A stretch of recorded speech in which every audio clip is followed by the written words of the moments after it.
I think as a Mason today, I have a right to speak up, and that is to say that the coming years are going to be of the greatest importance to the Masonic Order.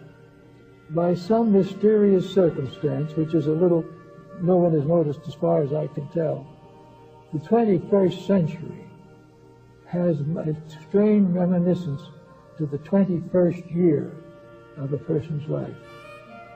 This is the year of the coming of age. It is at that time that theoretically the person adult is an adult.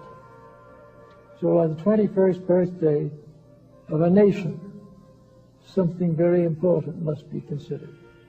It must be the time in which that nation comes into its maturity, comes into its responsibilities and its opportunities, and comes to take on the charms and the labors that are important to it. And we find in the records of the early Masonic work in this country references to the things that were accomplished under certain conditions. In the next few years, therefore, we are very likely to realize that we are at an impasse. The situation is serious. The stumbling and grumbling processes that we use will not prevail. Every day we come into worst condition. Every day the water is worse. The earth is more polluted. The air is more tainted. The more difficulty, the destruction of natural resources, the continuance of war, the development of destructive weaponry, all these things go on.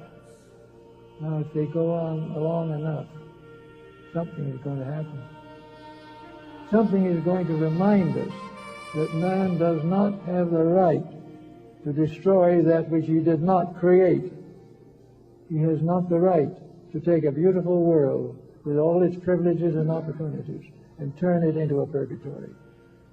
Every day we read the paper, there is more selfishness, more cupidity. And in a few years now, we're going to come to this period of a new generation.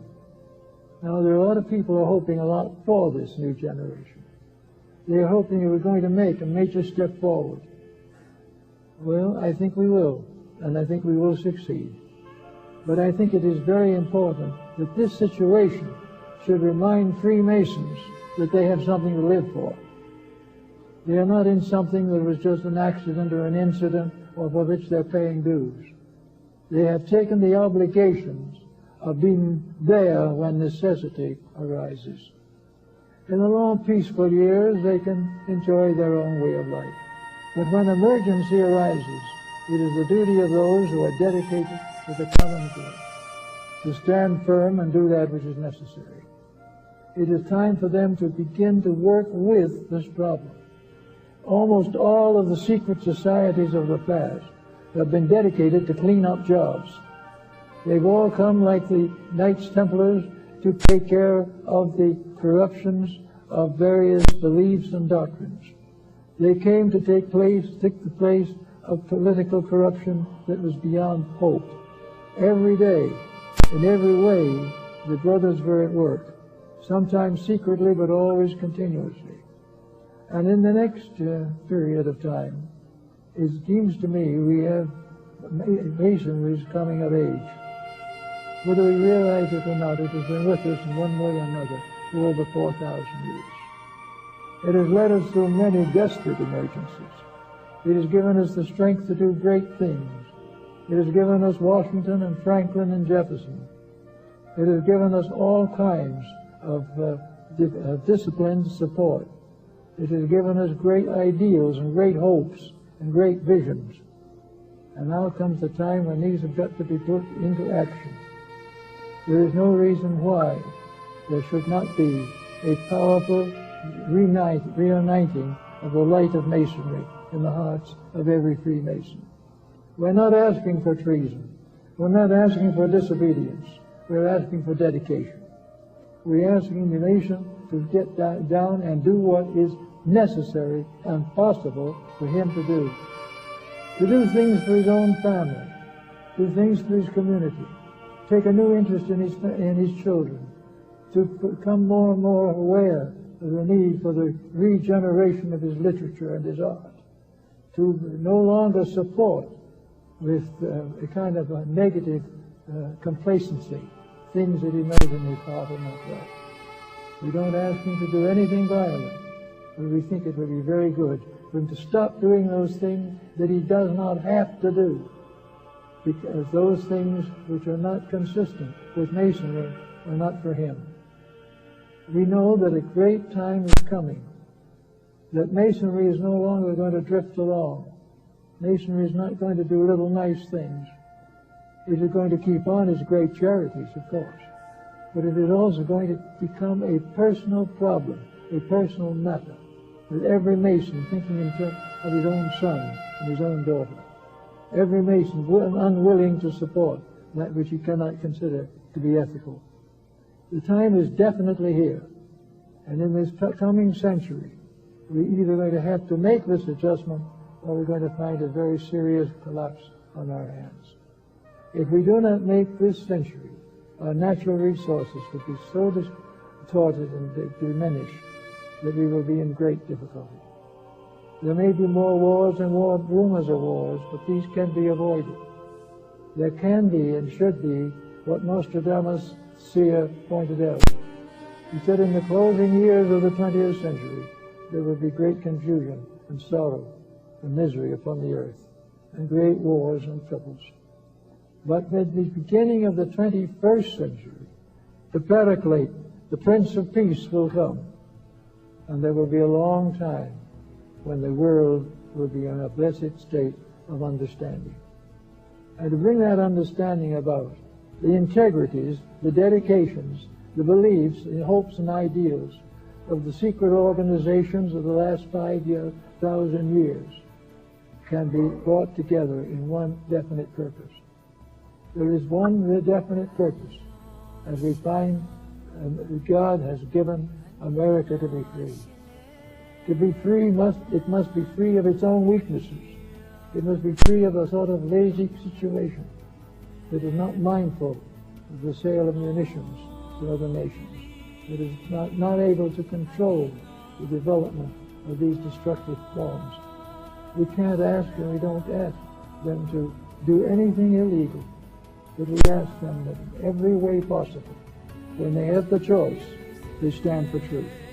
And if necessary, stand and take a little punishment for it. Because from the beginning of time, Freemasonry has been punished for its love of truth. But out of its punishment came the United States. We were founded by Masonic pressure. We were founded by Masons. We were founded by some of the best minds of our time, the most dedicated minds of our time. We were founded by people who sacrificed much and also gave their lives in many cases. But we came through. We came through because of a definite determination that the way of light shall prevail. Therefore, it is very important to us to make sure that this light does prevail, that it goes on to help us with all the things that are necessary for us to do in order to keep this world going. Now, in this particular case, we have education to think of. This is close to the heart of us. We have the great need for the restoration of idealism as the basic agreement of the element of survival. We have a great need and a great determination that all these things that are happening shall be lessons well learned and not lessons rejected. As we go back over other nations and other places, we also see fine things that they did and things that we could possibly do to help. I think we can all remember with some measure the struggle of the 17th century, which was probably one of the most interesting periods. Masonry was there under its own name. There's no question about that. It was the day of the alchemists. It was the day of the Illuminati. It was the day of all the mysteries and symbols of the Rosicrucians.